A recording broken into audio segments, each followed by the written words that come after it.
வணக்கம். பசுமை சாரல் அலைவரிசை உங்களை அன்போடு வரவேற்கிறது. இந்த சேனலுக்கு நீங்கள் புதிய நண்பர்களாக இருந்தால் மறக்காமல் சப்ஸ்கிரைப் பண்ணுங்கள். கூடவே கீழே இருக்கிற பெல் பட்டனையும் அழுத்துங்கள். மருத்துவர் சரவணகுமரன் அவர்களுக்கு நன்றி செலுத்துவோம். கரகொலி எழுப்பி உற்சாகப்படுத்தலாமா? என்னட்ட பாத்தீங்கன்னா ஒரு 2000க்கு மேற்பட்ட மரபு நெல் ரகங்களை நான் பாதுகாத்து பராமரித்து அது இனத்தூய்மையின் அடிப்படையில ஆய்வுகளுக்கு உட்படுத்தி அதை விவசாயிகளுக்கு கேட்கக்கூடிய விவசாயிகளுக்கு எடுத்துட்டு போயிட்டு இருக்கோம். அதுல ரேண்டமா ஒரு 50 வெரைட்டியை நான் தேர்வு பண்ணேன். இந்தந்த வெரைட்டி அப்படிங்கிறது வித்தவுட் நேம் முழுக்க ஒரு 50 ரேண்டமா எடுத்து என்னுடைய சீட் பேங்க்ல இருக்கக்கூடிய வெரைட்டிகளை ஒரு 50 எடுத்து அந்த 50 விதை பெருக்கம் பண்ணி அந்த விதை பெருக்கம் பண்ண நெல்ல இருந்து அரிசியை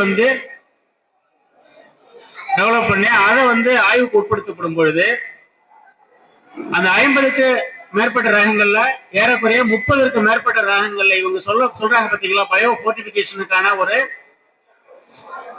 அளவீடு, போர்டிபிகேஷனுக்கான அளவீடு சொல்றாங்கல்ல, அந்த அளவீட்டுக்கு அதிகமாக நம்முடைய மரபு நெல் ரகங்கள்ல ஜிங்கு, அயன் இதனுடைய விகிதாச்சார அளவு இருப்பதை நம்ம ஆய்வின் மூலம் கண்டுபிடிச்சு செஞ்சிருக்கோம். வெறும் 50 ரகங்கள்ல இந்த 50 ரகங்கள் அப்படிங்கிறத மரபு இன தூய்மையோட பாதுகாக்கணும் அப்படிங்கிறத நம்ம முன்னெடுத்துட்டு இருக்கக்கூடிய விஷயம். மரபு பண்புகளை நம்ம ஆவணப்படுத்தணும். அந்த ஆவணப்படுத்துதலினுடைய அடிப்படையில எந்த இடத்திற்கு எந்த ரகம் அப்படிங்கிறத நம்ம தேர்வு செய்யணும்.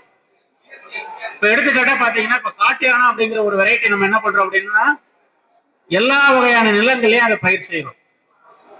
அதே மாதிரி சீரக சம்பா எடுத்தீங்கன்னா சீரக சம்பாவை எல்லா வகையான நிலங்களையும் நம்ம பயிர் செய்யறோம். நிலங்கள் அப்படின்னு நான் சொல்றது என்ன அப்படின்னு பாத்தீங்கன்னா அப்லேண்ட், மிட்லேண்ட், லோலேண்ட் அப்படின்னு நம்ம சொல்றோம். இப்ப காட்டு யானை 6 அடி 7 அடி உயரம் வளரணும், ஒரு மடுமுழங்கி 7 அடி உயரம் வளரணும், ஒரு பனங்காட்டு குடவாழை 7 அடி உயரம் வளரணும், ஒரு வீதி விடங்கன் 7 அடி உயரம் வளரணும்னா அது தன்னுடைய மரபு பண்பை எவ்வளவு ஆண்டுகளா அந்த 7 அடி உயரத்தில் கடத்தி கொண்டு வந்திருக்கும். அப்படின்னா அது எந்த இடத்திற்கு ஆன நெல் அப்படிங்கிறத நம்ம பார்க்கணும். அதே லோலேண்ட் அப்படின்னு சொல்லுவோம், பள்ளமான நிலப்பகுதிக்குரிய நெல் ரகம். இந்த இடத்துலதான் அதை நம்ம பயிர் செய்யணும். பொதுவா என்ன பண்றோம்னா காய்ச்சலும் பாய்ச்சலும் அப்படின்னு சொல்றோம். காய்ச்சலும் பாய்ச்சலும் அப்படிங்கிறது விவசாயிகளுடைய உற்பத்தி முறையில உள்ள ஒரு விஷயம். ஆனா காட்டியானத்துக்கு அது கிடையாது, ஒரு மடுமுழங்கிக்கு அது கிடையாது, ஒரு சம்பவ மோசானத்துக்கு அது கிடையாது. ஏன்னா அது எல்லாமே பல நூற்றாண்டுகளா தன்னுடைய உயரத்தை 6 அடி 7 அடிக்கு மேல வளர்த்து கொண்டு போகும். அது எப்படி வளர்க்குன்னா நீங்க எந்த அளவுக்கு ஊட்டம் கொடுக்குறீங்களோ அதை பொறுத்து அது மாறும். மண்ணினுடைய தன்மையை பொறுத்து, மண்ணினுடைய நேச்சரை பொறுத்து. களிமண் தரையில ஒரு உயரம் வளரும், மணல் பாங்கான நிலத்துல அது ஒரு உயரம் வளரும், செம்மண் கலந்த களிமண் சார்ந்த நிலங்கள்ல ஒரு உயரம் வளரும். இந்த அடிப்படையில அதனுடைய வளர்ச்சியை தன்னைத்தானே தகவமைத்துக் கொள்ளுது. அதே மாதிரி ஒரு சீரக சம்பா என்ன பண்றோம்னா லோலேண்ட்ல நம்ம விதைக்கிறோம். இதுவே முதல்ல ஒரு தவறான அணுகுமுறை. இயல்பா அதனுடைய தண்டினுடைய தன்மையை பாருங்க, மிக சன்னமா இருக்கும். ஒரு வீதியுடனுடைய தண்டை பாருங்க, மிக கடினமான, மிக உருவம், அதனுடைய சர்க்கம்பரன்ஸ் பாத்தீங்கன்னா மிக அதிகமா இருக்கும். சன்னமான நெல் ரகங்கள் அதனுடைய பருமன் மிக குறைவாக, அதனுடைய கிரெயின் சைஸ் அப்படின்னு சொல்லுவோம். கிரெயின் சைஸ் அல்லது ஒயிட் கிரெயின் இருக்கக்கூடிய நெல் ரகங்களை மேட்டு நிலங்களுக்கு நம்ம விதைச்சோம் அப்படின்னா அதற்கு தகுந்தாற் போன்றுதான் அதனுடைய உயரம் இருக்கும். இப்ப ரத்தசாலியா இருக்கட்டும், ரெட் ரைஸ் அப்படின்னு சொல்ற ரத்தசாலி, அல்லது ஒயிட் ரைஸ்ல சொல்லக்கூடிய சீரக சம்பா, துளசிவாச சீரக சம்பா, இந்த மாதிரியான நெல் ரகங்கள் மிக சன்னமான நெல் ரகங்கள். தண்டினுடைய தன்மையும் மிக சன்னமானது. அதற்கு தகுந்தாற் போலதான் நம்ம முன்னோர்கள் அதற்கு பெயரிடலே வச்சிருக்காங்க. நம்ம இந்த அடிப்படையில விவசாயிகள் செய்யக்கூடிய மற்றொரு எரர் என்ன அப்படின்னு பாத்தீங்கன்னா அதனுடைய போட்டோ சென்சேஷன் நம்ம உணர்றதே கிடையாது. சூரிய ஒளியினுடைய தகவலுக்கு தகுந்தாற் போன்றுதான் அதனுடைய நாள அளவு தீர்மானிக்கப்படுகிறது. அதனால பாத்தீங்கன்னா பட்டம் பருவம் அப்படிங்கிறத நம்ம நெல்லுக்கு மிக முக்கியமா கவனத்துல கொள்ளணும். மிக குறுகிய கால நெல் ரகங்கள் பாத்தீங்கன்னா புளியடிச்சான், பூங்கார், அறுபதாங்குருவை, கோணக்குருவை, இந்த நெல் ரகங்கள்லாம் அதனுடைய போட்டோ சென்சேஷன் மிக குறைந்த அளவுக்கு இருக்கும். ஏன்னா அதனுடைய நாள் அளவு 90ல இருந்து 100, 110. அதனுடைய growth ஸ்டேஜ் அப்படின்னு பாத்தீங்கன்னா அதுல 100 அப்படின்னு வச்சுட்டோம்னா அதனுடைய 50 நாட்கள் அப்படிங்கிறது அதனுடைய வளர்ச்சி பருவம். மீதம் இருக்கக்கூடிய 50 நாட்கள்ல 25 நாள் அப்படிங்கிறது தண்டு உருண்டு அது கொத்துக்கள் வெளிவரக்கூடிய நிலை. மீதம் இருக்கக்கூடிய 25 நாட்கள் வந்து கதிர் முற்றக்கூடிய நிலை, ஹார்வெஸ்டிங் ஸ்டேஜ் அப்படின்னு சொல்லுவோம். இந்த மாதிரி இயல்பா அதனுடைய நாள் அளவை பொறுத்து நாம் வந்து தீர்மானிக்கிறோம் எப்ப வந்து இதை விதைக்கணும், எப்ப வந்து அறுவடையை வந்து முன்கூட்டியே தீர்மானித்துக் கொண்டு அதற்கு தகுந்தாற்போல் பின்னிருந்து நாட்களை வந்து தேர்வு செய்து நம்ம விதைப்பை வந்து தீர்மானிக்கணும். ஒரு காட்டையான 180 நாள் அப்படின்னா 180 நாள்லாம் எல்லா இடத்துக்கும் கிடையாது. சில இடங்கள் 160 இருக்கும், சில நாட்கள் 150 இருக்கும். தன்னியல்பாகவே ஒரு 150 நாள் ஒரு 180 நாள் உள்ள ஒரு நீண்ட நாட்பட்ட ரகங்களுடைய நாள் அளவை குறைந்தபட்சம் 20லிருந்து 25 நாட்கள் நாமே குறைக்கலாம். இயல்பா அதனுடைய அறுவடை காலம் எவ்வளவு நாட்கள் அப்படிங்கறத தீர்மானித்து அதை பின்னடியிலிருந்து கால்குலேட் பண்ணி நீங்க 180 அப்படிங்கறத பின்னடியிலிருந்து கால்குலேட் பண்ணி 1வது நாளை வந்து பிக்ஸ் பண்ணீங்கன்னா ஒரு டேட் வரும். அக்டோபர் முதல் வாரம் அப்படின்னு சொல்லி வச்சுட்டோம்னா அதனுடைய அறுவடை வந்து மார்ச் எண்டுல வரணும். இதை கொஞ்சம் அட்ஜஸ்ட் பண்ணி அக்டோபர் 15 வாக்குல நீங்க விதைச்சீங்க அப்படின்னா அதனுடைய அறுவடையும் அப்படிங்கிறதும் கொஞ்சம் முன்னோக்கி வரும். ஏன்னா எவ்வளவு விரைவா தன்னை வந்து தன்னுடைய இனத்தை விருத்தி செய்ய கொள்ளணுமோ அவ்வளவு விரைவாக நீண்ட நாட்களுக்கு உட்பட்ட பாரம்பரிய நெல் ரகங்கள் தன்னை வந்து தகவமைத்துக் கொள்ளும். இதே வந்து பருவம் பட்டத்தை மாற்றி ஒரு காட்டையானத்தையோ அல்லது மடுமுழங்கியவோ ஒரு ஜனவரி பிப்ரவரியில் நம்ம விதைச்சோம், ஒரு மாப்பிள்ளை சம்பா விதைச்சோம் அப்படின்னு பாத்தீங்கன்னா அதனுடைய நாள் இயல்பான நாள் அளவில் இருந்து அதனுடைய அறுவடை காலம் இயல்பான அறுவடை காலத்திற்கு உட்பட்ட நாள் அளவை பெருக்கிக் கொண்டு 200, 220, 240 நாட்கள் வந்து தன்னுடைய நாள் அளவை வந்து அதிகப்படுத்தும். இந்த விஷயங்களை வந்து விவசாயிகள் நம்ம புரிஞ்சுக்கணும். இதை அடிப்படையாக கொண்டுதான் அவங்க வந்து பெயரிடலே வச்சாங்க. இப்ப குடவாழை நெல் ரகங்கள் எடுத்தீங்க அப்படின்னு பாத்தீங்கன்னா இயல்பா குடவாழை அப்படின்னு சொல்றோம். பனங்காட்டு குடவாழை, வால் குடவாழை, பால் குடவாழை, சிவப்பு குடவாழை அப்படின்னு சொல்லி குடவாழை ரகங்கள்லயே அதிகமான எண்ணிக்கைகள் இருப்பதை நம்ம பார்க்கிறோம். பாலை அப்படின்னு சொல்றோம். செம்பாலை, பூம்பாலை, பூம்பாலை அப்படின்னு சொல்லி பாலையினுடைய ரகங்களை நம்ம பிரிக்கிறோம். அதற்கடுத்து பறவைகளுடைய பெயர்களை பார்த்தீங்கன்னா குருவிக்கார், சிவப்பு குருவிக்கார், வெள்ளை குருவிக்கார், கருடன் சம்பா அப்படின்னு சொல்லி காடை கழுத்தான் அப்படின்னு சொல்லி அதனுடைய பெயரிடல் நம்ம பண்றோம். இதெல்லாம் எதன் அடிப்படையாக இந்த பெயரிடல் வருது அப்படின்னு பாத்தீங்கன்னா ஒரு மரபு பண்பை அடிப்படையாக கொண்டு அவங்க பெயர் வைக்கிறாங்க. அதனுடைய ஹல் கலர், அதனுடைய உமையினுடைய நிறத்தை பார்த்தீங்கன்னா எல்லாமே வேறுபாடுடையதா இருக்கும். குறைந்தபட்சம் ஒவ்வொரு விவசாயியும் 10 மரபு பண்புகளுடைய அடிப்படையாக ஒவ்வொரு நெல் ரகங்களையும் நம்ம தேர்வு செய்யறது மிக முக்கியம். போட்டோ சென்சேஷன் முக்கியம், அதே மாதிரி மரபு பண்பை அடிப்படையாக கொண்டு விதை தேர்வு மிக முக்கியம். அதனுடைய உமையினுடைய நிறம், அதற்கடுத்து அது அரிசியினுடைய நிறம். உமையினுடைய நிறத்துல பாத்தீங்கன்னா கிட்டத்தட்ட 12 வகையான நிறங்கள் உண்டு. அரிசியினுடைய நிறத்துல பாத்தீங்கன்னா கிட்டத்தட்ட 11, 12 வகையான நிறங்கள் உண்டு. மிக மிக நுட்பமாக அதனுடைய வேறுபாடை நம்ம கணிக்கணும். அதனுடைய ஃப்ளவரிங் ஸ்டேஜ் அப்படின்னு நம்ம சொல்றோம், அது மிக முக்கியம். ஏன்னா அந்த பட்டம் பருவம் அப்படிங்கிறது அது எவ்வளவு சூரிய ஒளியை அதனுடைய பகல் பொழுதில் வந்து கிரகித்துக் கொள்ளுது. ஒவ்வொரு மாதத்திற்குமான அதனுடைய நீண்ட பகல் பொழுது எவ்வளவு நேரம், அந்த பகல் பொழுதினுடைய சூரிய ஒளியை கிரகிக்கக்கூடிய தன்மையை பொறுத்துதான் அதனுடைய நாளளவை வந்து தன்னை தீர்மானித்துக் கொள்ளுது. அதனால விதை தேர்வு அப்படிங்கிறது மிக முக்கியமானது. போட்டோ சென்சேஷன் அப்படிங்கிறது மிக முக்கியமானது. உங்களுடைய நிலத்தினுடைய நில அமைப்பு அப்லேண்ட், மிட்லேண்ட், லோலேண்ட் அப்படிங்கிற அந்த விஷயம் மிக முக்கியமானது. அதனுடைய மணலினுடைய தன்மை மிக முக்கியமானது. அதற்கடுத்து பாத்தீங்கன்னா உங்களுடைய நீரினுடைய அளவு, எவ்வளவு நீரினுடைய உங்க வயல்ல எவ்வளவு நீரை தேக்கலாம் அப்படிங்கிற ஒரு விஷயம் மிக முக்கியமானது. அதுக்கு ஒரு பிற்காலத்திய சோழர்களுடைய பாடல வரப்புயர நீர் உயரம், நீர் உயர நெல் உயரம் அப்படின்னு சொல்லி ஒரு ஒரு பெரிய விஷயம் போயிட்டு இருக்கிறதுல ஒரு பெரிய பரப்புரையாக. அது எல்லா இடத்துக்குமானது கிடையாது, எல்லா இடத்துக்குமான நுட்பம் கிடையாது. மரபு நெல் ரகங்கள் மாதிரியே பாரம்பரிய மரபு ஊட்டமிகு தானியங்கள், சிறுதானியங்கள் சொல்ற சீர்மிகு தானியங்களுக்கு அந்த விதி விலக்கு பொருந்தாது, அந்த விதி பொருந்தாது. மண்ணிற்கு ஏற்ற, நிலத்திற்கு ஏற்ற, சக அமைப்புக்கு தகுந்தார் போன்ற நம்ம உற்பத்தியை நம்ம தீர்மானிக்கணும். இப்போ ஒரு விருதுநகர் மாவட்டத்திலையும், ஒரு ராமநாதபுரம் மாவட்டத்திலையும், ஒரு தருமபுரி கிருஷ்ணகிரி மாவட்டத்திலையும் நில அமைப்புகள் எவ்வாறு இருக்கு, அந்த நிலத்தடி நீர்மட்டத்தை உயர்த்துவதற்கு என்ன நுட்பம் தேவை, அங்க பள்ள கால்கள் தான் தோன்றணும். அங்க வரப்புக்கு மேல உயர்த்துறதுக்கு அணைக்கட்டு தேவை கிடையாது. வரப்பு உயரங்கிறது அங்க பொருந்தாது. மலையில இருக்கக்கூடிய மரபு நெல் ரகங்களுக்கு வரப்பு உயர்த்த முடியுமா? அங்க வரப்பு தேவை கிடையாது. ஏன்னா அங்க போட்டோ சென்சேஷன் குறைவா தான் இருக்கும். அங்க இருக்கக்கூடிய மரபு நெல் ரகங்களை பாத்தீங்கன்னா அங்க நாளளவு அதிகமா இருக்கும். அதே நெல் ரகங்களை பூமியில நம்மளுடைய சமவெளி பகுதியில கொண்டாந்து போட்டீங்கன்னா நாளளவு குறைவா இருக்கும். இப்போ ஒட்டடையான் அப்படின்னு சொல்லி ஒரு நெல் ரகத்தை எடுத்துட்டு வந்தாங்க மலையில இருந்து. அங்க அதனுடைய நாளளவு 200 நாட்கள், சமவெளி பகுதியில் அதனுடைய நாளளவு 140 நாட்கள். சூரிய ஒளியை பொறுத்து அதனுடைய நாளளவு தீர்மானிக்கப்படும். அதை பொறுத்தா நம்ம நீரினுடைய டென்சிட்டியை நம்ம தீர்மானிக்கணும். அதற்கடுத்து உயரமாக வளரக்கூடிய ரகங்களுக்கு நீர் அதிகமா வைக்கலாம். கொஞ்சம் உயரம் கம்மியா இருக்கக்கூடிய நெல் ரகங்களுக்கு தண்ணியை கம்மியா வைக்கலாம்.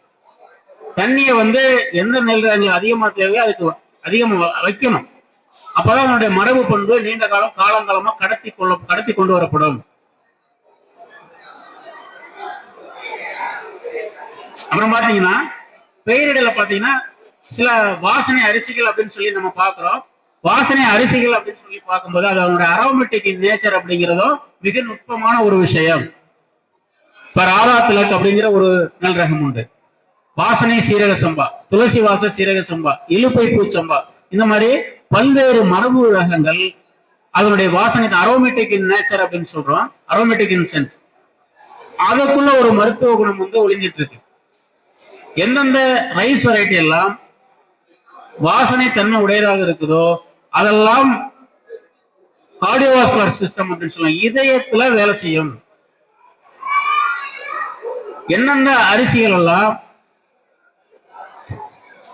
கணுவுலையோ கணு இடைப்பகுதிகள்லையோ அல்லது அதனுடைய கொத்துக்கள்லையோ அல்லது அதனுடைய உமியிலையோ அல்லது அதனுடைய அரிசியிலையோ அல்லது வேறு அல்லது இலைகள்ல பாத்தீங்கன்னா இலை முழுவதும் பர்பிளா இருக்கும், இலை ஓரம் மட்டும் பர்பிளா இருக்கும், இலையினுடைய கீழ்ப்பகுதி மட்டும் பர்பிளா இருக்கும், இலையினுடைய நுனிப்பகுதி மட்டும் பர்பிளா இருக்கும். இதெல்லாம் இலை சார்ந்த வேறுபாடுகள். அல்லது வால் ஆண் அப்படின்னு சொல்லுவோம், ஆண்டு வெரைட்டி அப்படின்னு சொல்லுவோம். வால் உள்ள நெல் ரகம் வாளான் அப்படின்னு சொல்றோம் பாத்தீங்களா. இந்த வாளான் அப்படிங்கிறது ஒரு நெல் ரகம் நம்ம பார்த்திருக்கோம். எண்ணற்ற நெல் ரகங்களுக்கு வால் உண்டு. எந்தெந்த நெல் ரகங்கள்லாம் டொமஸ்டிகேஷன் ஆகாம மக்கள் மயப்படுத்தப்படாம இருக்கக்கூடிய எல்லா வெரைட்டிலும் நம்ம காட்டு வெரைட்டி அப்படின்னு நம்ம சொல்லுவோம். இதுக்கு எல்லாத்துக்கும் வால் இருக்கும். அந்த வால்ல பருப்புள் இருக்கிறது. இது எல்லாமே மருத்துவ குணம் நிறைந்து இருக்கக்கூடிய வகைகள் தான். சரிங்களா? அதனாலதான் ஒற்றைத்துவ நெல் சாகுபடியை தவிருங்க. இப்ப கருப்பு கவுனி அப்படின்னு சொல்லும் போது மார்க்கெட்ல அதனுடைய ரேட் அதிகம்னு சொல்லிட்டு நம்ம என்ன பண்றோம், கருப்பு கவுனியை மட்டும் விதைக்கிறது. கருப்பு கவுனி எல்லா மக்களும் வாங்கி சாப்பிட முடியுமா? இந்த மரபு நெல் ரகங்களை யாரு பாதுகாத்தா, விதைகளை யாரு பாதுகாத்தா? சாதாரண ஏழை விவசாயிகள் தான் பாதுகாத்தாங்க. ஆனா இன்னைக்கு ஒரு ஏழை விவசாயி கருப்பு கவுனிய அவன் வயல்ல வேணா விளைவிச்சு சாப்பிட்டுக்கலாம், ஒரு கடையில போய் வாங்கி சாப்பிட முடியாது. வெகுஜன மக்களுக்குமான விலை நிர்ணயமா இருக்கணும். இதுதான் அடிப்படை. பாரம்பரிய சாதாரண ஒரு ஏழை விவசாயி பாதுகாத்த விதைகளை நாம் அவங்கள்ட்ட இருந்து எடுத்துட்டு பெரும் நிலக்கிழாறுகள் நம்ம என்ன பண்றோம், அதனுடைய விலையை பன்மடங்கு தீர்மானிக்கலாம். இதுக்கு எம்எல்ஏ கல்ல விட்டு வீசினாலும் பரவாயில்ல. விவசாயிகளுக்கு எதிராக பேசுறான்னு என் மேல வந்து தூட்டினாலும் பரவாயில்ல. நான் வேலை செய்யக்கூடியது ஏழை மக்களுக்காக தான். எல்லா மக்களுக்கும் மரபு நெல்ரகங்களும் மரபு அரிசிகளும் போய் சேரணும். அதனால நம்ம என்ன பண்ணணும், விவசாயிகளுடைய எல்லா விவசாயிகளுடைய நோக்கம் என்னவா இருக்கும், உற்பத்தியை வந்து அதிகப்படுத்துறது. இந்த உற்பத்தியை அதிகப்படுத்தக்கூடிய நுட்பம் என்ன, மோனோக்ளோனல் ப்ரொபகேஷன் அப்படின்னு சொல்றோம். இன தூய்மைக்கும் ஒரு வெரைட்டியினுடைய இன தூய்மையை வந்து அதிகப்படுத்துறதுக்கும் விளைச்சலை அதிகப்படுத்துறதுக்கும் ஆர்ஹெச் ரிச்சாரியா அப்படிங்கிற மாபெரும் சயின்டிஸ்ட், மாபெரும் அறிவியலறிஞர் கண்டுபிடிச்ச ஒரு விஷயம் தான் மோனோக்ளோனல் ப்ரொபகேஷன். ஒன்றும் இல்லை, மிக எளிய முறை. ஒரு நெல் எடுத்து போட்டு விதைச்சிங்கன்னா முளைக்கும். 14வது நாள்ல 2 பக்க கிளைகள் பிரியும். அந்த 2 பக்க கிளைகளையும் பிரிச்சு பிரிச்சு பக்கத்தில் நடக்கணும். கொஞ்சம் ஒரு ஸ்கொயர் ஃபீட் ஏரியா விட்டுருங்க, இன தூய்மைக்கும் விளைச்சல் அதிகப்படுத்துறதுக்குமான டெக்னிக்கு. அந்த பக்க கிளைகளை பிரிச்சு பிரிச்சு நடுங்க. ஒவ்வொரு வெரைட்டியும் பக்க கிளைகள்ல இருந்து வந்த ஒவ்வொரு வெரைட்டியும் அடுத்தடுத்து 7வது நாட்கள் என்ன பண்ணும், திரும்ப திரும்ப அது 2 பக்க கிளைகளை பிரிக்கும். 120 நாளுக்கான வெரைட்டி கிட்டத்தட்ட 45ல இருந்து 60 நாள் வரைக்கும் இந்த பக்க கிளைகளை வந்து பிரிச்சு கொடுத்துட்டே இருக்கும். அது வரைக்கும் அதை பிரிச்சு பிரிச்சு வைங்க, ஒத்த நாத்தாதான் இருக்கும். இந்த மாதிரி நீங்க திருப்பி திருப்பி ஒரு 2-3 ஆண்டுகள் ஒரே விதைகளை செய்ய செய்ய என்ன ஆகும்னா அது ஹை ஈல்டிங் மெத்தடுக்கு வந்துடும். ரிச்சார்ட் என்ன சொல்றாருன்னா 40ல இருந்து 60% வரைக்கும் அதிகப்படியான விளைச்சலை இது தரும் அப்படின்னு சொல்றாரு. இன தூய்மைக்கு இதே டெக்னிக் தான். இன்னைக்கு எல்லாமே மிஷின் அறுவடையா இருக்கு. அதனால மிஷின் அறுவடையில வந்து எல்லா இடங்களையும் என்ன ஆகுதுன்னா நெல் வந்து கலந்து போயிருது. இப்ப வெளில ஒரு இழுப்பு சம்பாவும் ஒரு மாப்பிள்ளை சம்பாவும் கலந்தா கண்டுபிடிச்சிடலாம். ஒரு தங்க சம்பாவும் ஒரு இழுப்பு சம்பாவும் கடந்தா கண்டுபிடிச்சிடலாம். ரைஸ்ல பாத்தீங்கன்னா 4 தன்மை இருக்கு, boiled rice, short grain, long grain அப்படின்னு சொல்லி. இதனுடைய வெவ்வேறு வடிவங்கள் இருந்தா நீங்க கண்டுபிடிச்சு கூட அறுவடை பண்ணிக்கலாம். ஆனா ஒரே மாதிரியான நிறத்தோட இப்ப சூரகுருவையும் ஒரு காட்டியானமும் கலந்தா கண்டுபிடிக்க முடியாது. நாளளவுல அது முன்ன பின்ன அறுவடைக்கு வரும். ஒரு ப்ராப்பரான விலை நிர்ணயம் கிடைக்காது விவசாயிகளுக்கு. நல்ல விளைச்சல் அதிகப்படுத்துறோம், நல்ல விலை கிடைக்கணும் நமக்கு. அப்படிங்கும்போது இன தூய்மை மிக முக்கியமானது. அந்த இன தூய்மையை பாதுகாக்கணும்னா நான் இவ்வளவு நேரம் சொன்னேன் பாத்தீங்களா, அதுக்கு முளைக்கு ஒவ்வொரு நெல் எடுத்து போட்டு முளைக்க வச்சு பாத்தீங்கன்னா ஒரு சின்ன டப்பா எடுத்துங்க, தண்ணியை வருங்க, முளைக்க வச்சு பாருங்க. ட்ரையல் மெத்தட்ல முளைக்க வச்சு பாருங்க. அது ஒரு நிறத்தை காமிக்கும். 4 நிறங்கள் உண்டு அதுல. அதுல சில வெறும் வெண்மையா இருக்கும், இளம் பச்சையா இருக்கும், அல்லது மைல்டு பர்பிளா இருக்கும், அல்லது ப்ரௌன். இந்த மாதிரி அதனுடைய நிற வேறுபாட்டை வந்து கோலியோடைல் அப்படின்னு சொல்லுவோம். முதல்ல முளைக்கக்கூடியது. அதுல இருந்தே நீங்க கண்டுபிடிக்கலாம். அதனால பல நெல் ரகங்கள் இங்க மருத்துவ குணத்தை தாங்கி நிக்குது. ஒற்றை குணமா, ஒற்றைத்துவ சாகுபடியா, கருப்பு கவுனி அப்படிங்கிறதுக்குள்ள மட்டும் நிக்காதீங்க. ஏன்னா இங்க என்ன பண்ணிட்டாங்க, யூனிவர்சிட்டி கோ57 ஒரு வெரைட்டி ரிலீஸ் பண்ணிட்டாங்க. இது மட்டும் கிடையாது, பிபிடில 2487 அப்படின்னு சொல்லி அங்க ஒரு வெரைட்டி வந்துருச்சு. இது எல்லாமே இன்னைக்கு கருப்பு கவுனி. வெளியில பாத்தீங்கன்னா சூப்பர் மார்க்கெட்ல இருக்கிறது போய் நம்ம தரவுகளை செக் பண்ணோம்னா மிக பெருவாரியான அளவுக்கு ஒட்டு ரகங்களும் வீரிய ரகங்களுடைய பிளாக் ரைஸ் தான் அவைலபிளா இருக்குது. பாரம்பரிய கருப்பு கவுனி கிடையாது. இந்த நிலை ஏன் வந்துச்சு? இது கருப்பு கவுனிக்கு மட்டுமா வந்துச்சு? இல்ல, ஏற்கனவே சீரக சம்பாவுக்கு வந்துட்டு என்ன பண்ணாங்க, வைகை 1ன்னு சொல்லி ஏற்கனவே சீரக சம்பாவுக்கு போட்டியே ஒரு வெரைட்டி ரிலீஸ் பண்ணிட்டாங்க. அதே மாதிரி எதெல்லாம் மார்க்கெட்ல அதிகமான விளைச்சல் தருதோ புதிய ரகங்களை வந்து என்ன பண்ணுவாங்க, அதுக்கு காம்படிஷனா வெளியிட்டு அந்த மரபு நெல் ரகங்களை மொத்தமா அழிப்பாங்க. இந்த ஒட்டு ரக வீரிய ரக விதைகள் யூனிவர்சிட்டி ரகங்களுக்கு என்ன பண்ணுவாங்கன்னா நச்சு உரங்களையும் நச்சு கொல்லிகளையும் நம்ம தெளிக்க வேண்டிய நிலைக்கு வந்துடுறோம். மரபு நெல் ரகங்களுடைய மற்றொரு மிக முக்கியமான மரபு பண்பு, அதனுடைய இலைகள்ல பாத்தீங்கன்னா அதிகமான அளவுக்கு சுனைத்தன்மை இருக்கும். ஃபீபசன்ஸ் அப்படின்னு சொல்றோம். இந்த ஃபீபசன்ஸ் தன்மை வந்து மரபு நெல் ரகங்களுக்கு தான் அதிகமா இருக்கும். அதனால இதுக்கு வந்து நம்ம பூச்சிகளை தாங்கும் திறன் வந்து இயல்பாகவே இருக்கும். பூச்சிக்கொல்லிகளை நம்ம வந்து பயன்படுத்த வேண்டிய தேவையில்லை. ஒவ்வொரு சின்ன சின்ன விஷயங்களையும் எடுத்துட்டா போதுமானது. களை கட்டுப்பாடு, அதுக்கு சேட்டு உழவு பண்ணி 20 நாள் நம்ம வச்சோம் அப்படின்னா களை கட்டுப்பாடுக்கு வந்து சிறந்த முறை.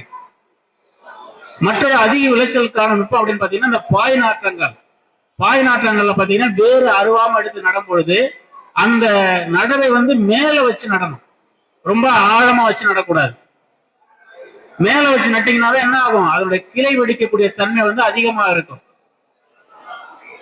இப்படி ஒவ்வொரு சின்ன சின்ன விஷயங்களை நம்ம நுட்பங்களை அதிகப்படுத்தினாலே விளைச்சல் அதிகமாகும். விளைச்சல் அதிகமாக்கும் போது, உற்பத்தி அதிகமாகும் பொழுது விலை அப்படிங்கிறது குறையும். உற்பத்தியாளர் ஆகக்கூடிய விவசாயிக்கும் விலை கட்டுப்படியா இருக்கணும், நுகர்வோருக்கும் விலை கட்டுப்படியா இருக்கணும். இந்த சந்தை அப்படிங்கிறது மிக முக்கியமானது. இந்த சந்தையை தான் நம்மளுடைய உலகம் முழுவதும் உள்ள அரசியல் சந்தையை கைப்பற்றுவதற்கான போட்டிகள் தான் இன்னைக்கு உக்ரைனில் நடக்கக்கூடிய போரும் இஸ்ரேலில் நடக்கக்கூடிய போரும். அதை சார்ந்து பாத்தீங்கன்னா 21லயே அரசு என்ன பண்ணிட்டாங்க, U2I2ங்கிற இன்னொரு ஒப்பந்தத்துக்கு கீழே வந்துட்டாங்க.